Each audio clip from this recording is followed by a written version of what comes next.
The Democratic Alliance has fought a decade-long legal battle to restore the citizenship of South Africans who lost it after acquiring citizenship abroad. Well, thanks to a landmark constitutional court ruling, a new online system has now been launched, allowing South Africans to check or reinstate their citizenship status. Well, joining us to shed more light on this development is Mary Paccard, the DA's Global Project Manager. She's joining us from Paris, of all places. Hi, Mary. Well, thank you so much for having me. Well, before we get into how the portal is performing, can you briefly recap how this initiative came about? Well, basically, in 2014, we were hearing a lot of cases of people that started having their citizenships retracted.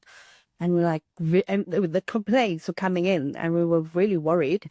And so we decided that this is unconstitutional, so we decided to take this to court and fight this. And of course, eventually, after many years, over 10 years, we finally won it, but we had to go through many political streams, and there we go. We are here today, and it's a big win, and it's something that we're very proud about because we care about our citizens. Well, it's been live for about 2 weeks now, the portal. Has everything been running smoothly? We've had a few issues, but nothing detrimental. Technical issues happen everywhere. And the biometrics is the main one. So the biometrics is basically having to have your passport flat. The lighting has to be great. You've got to make sure that your camera's on an angle. And there's a video now that we put on that has helped. Well, that the Department of Home Affairs has done and is up, and it's showing them how they get to have it done. So how many South Africans have been affected by this? Gosh, if I can only speak in percentage, because really I can't. We've got about 90% of South Africans that have been affected globally. And the rest, well, those are the ones that opted out, didn't want it. There you go. So we're working on helping those that really needed it back and didn't understand what was going on. Yeah. Well, yeah, because just explain the process, because I went through it as well. So, you obtain a second citizenship, and then but before you obtained it, you have to ask for permission. And is that where the problem came in? Right. So you have a retention letter that you've got to sign. When you go to the embassy, you have a retention letter, you sign it, and then they'll tell you afterwards, I know you've lost it. And you go, but wait a minute, this is retention of this can happen if you lose it only if you're in a country where they only allow one nationality. But in the case we're allowed dual nationality, that's not correct, and it shouldn't have been that way. And so he said, hang on, there's an issue. We've got to sort it out. Yeah. And do you have any figures of how many South Africans actually went to the portal to try to reinstate their citizenship? Right now, it seems to be going on a 70%. And like I said, with our 90% capacity of those people that have it reinstated, it's going well. There's no issues. It's just some people have to go through the registrar process, and it takes about 8 weeks. And if there are some complications, then it goes through the official channels, the DHA, and then people have to go through them and see how they can sort it out. Those are small little discrepancies. Well, does it help that you have the Home Affairs Minister portfolio at the Democratic Alliance? It really helps. I can tell you it's such a joy working with him because the team, we're just so effective. The motto of the DA and the DA abroad is to get things done, and that's what we do. We love it. It's great teamwork as well. So. You also handle queries and complaints that the DA receives from South Africans overseas, from embassy services. I know, if you apply for a passport overseas, sometimes it goes well, and you go through VFS Global? Yes. But that's not the full process, because you also always have to deal with the embassy. So how has that been going? What kind of complaints or, maybe praise are you getting? The major complaints are answering of telephones and queries, that should be the number one thing. The person, a receptionist, someone who's receptioning, the smile at the end of the line, which is missing. And that's basic human standards, isn't it? right now because of what happened with ANC and poor governance, that our citizens are affected. So it's taking a while. So 8 to 12 months, 8 to 16 months, which we're now trying to fix.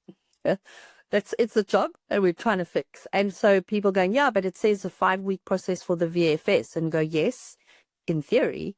Now it all is also another job on the end of the line with the embassies. So What are the problems at the embassies? Why is this happening?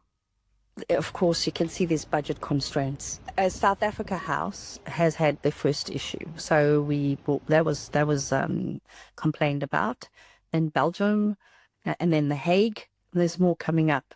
So because there's just damaged materials, outside buildings not looking as it should, phone lines not working, all of that. Are there still issues with people traveling to South Africa with children? No, not really. It depends. I mean, what is the situation? Are they traveling with international, with dual nationality? And if they have dual nationality, then they've got to travel with their South African passport. However, if their South African passports are going through the process of getting renewed, then it's still sitting at the embassy. Then they can go in with a receipt saying that, or an ID saying we are going through our process, and they can come in with both passports, or they can make an appointment in South Africa, get it within 15 days, and then leave with their new South African passports. What improvements would you most like to see in the services for South Africans abroad? Absolutely amazing standards with reception. I mean, I would absolutely love to see working phone lines. I'd love to see smiles at the end of the phone lines in every embassy, instead of like crickets when you send emails. I don't want to go through ambassadors in copy when I send emails. I'd like to at least have someone answer and say, yeah, this is what's going to happen. It's going to take some time. Yeah, that's what I really love. And the hours. If you look at how many hours that these consular services are actually available, because I know what's happening in London, it's very short. It's 2 hours. If you have like 100 people in 2 hours, you've got to send some people home. That is very true. At least we could have at least 2 or 3 hours in the morning, 2 or 3 hours in the evening. That would be ideal. Especially for those traveling from other parts. So if we say, for example, in London, people coming in from Scotland, at least if they can say, look, I'm going to do a 1-day travel, I can at least say, all right, I can have a schedule at this time and leave and go back to Scotland, for example, and not having to stay and all these costs that develop as well, that add on. So yeah, that would be lovely as well. So when you raise these issues with the government, what happens? We raise these issues with the government. We've got to go through the lengthy process of making sure that it goes through Parliament. People are heard. We have to sign petitions. Yeah, it's a lengthy process. And that's why you took to the courts eventually with the passports that have been lost. Absolutely, because we just couldn't. And the complaints were like escalating in numbers. And as volunteers in the day abroad, they were not many. And then it feels like we have a full-time job, So that's the reality of things. I'm happy that I'm doing this for our citizens. This is something that is very close to my heart.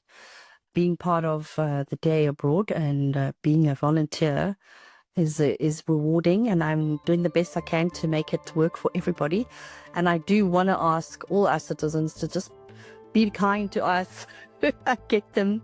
I really understand that they're frustrated. We're doing the best we can, and we will work with it together. So when there's angry people at the end of the line, I can understand it. That doesn't need to come out on us. Mary Paccard from There Abroad, thank you so much. Thank you very much, Linda.